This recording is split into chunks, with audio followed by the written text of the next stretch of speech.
Here's our Prim's minimum cost spanning tree. We're going to go ahead and start at vertex number 1, and we're going to do our scanning session first.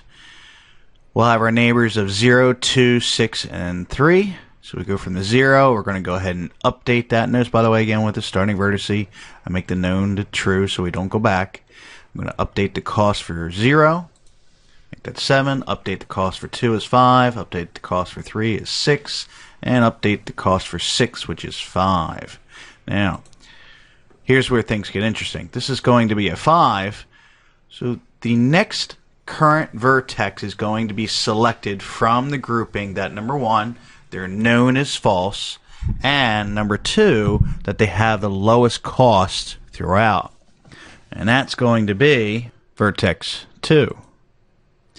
Now, you also could have said, well, 6 had 5 as well. That's true, but we go with the lowest number as usual if there's a tie.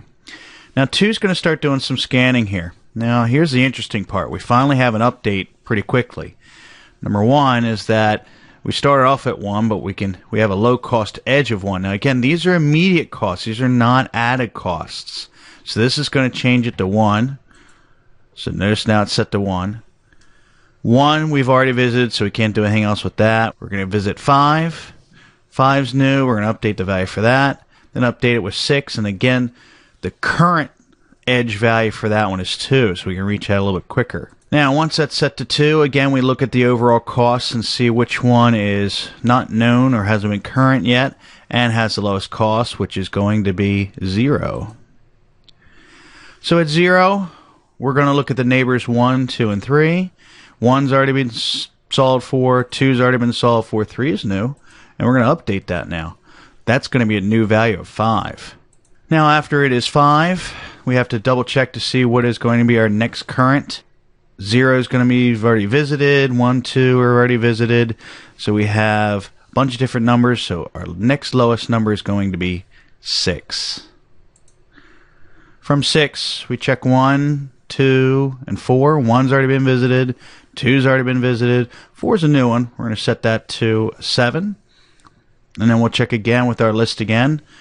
Our next value that's going to be the lowest from top to bottom. Notice we have a tie between 3 and 5, but we'll go to 3 first. So at 3, it's connected to 0 and 1. Well, it's not going to do much. That's been done. That's been done.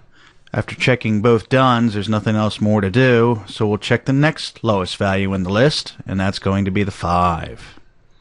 At the 5, it's going to have the neighbors of 2 and 7. 2's already done, but 7's going to be new. So 7 will be updated with the value 7. So what's going to be our next current vertex? Well, we have a tie again between 4 and 7, so it is going to be 4. At 4, pretty simple. It really has nowhere to go. That 6 has already been done. So what's our next one? Well, frankly, it's the last one. 7. Nowhere really to go. And we're done. Now, what's the interesting part about it is the final results is that the path is not complicated at all.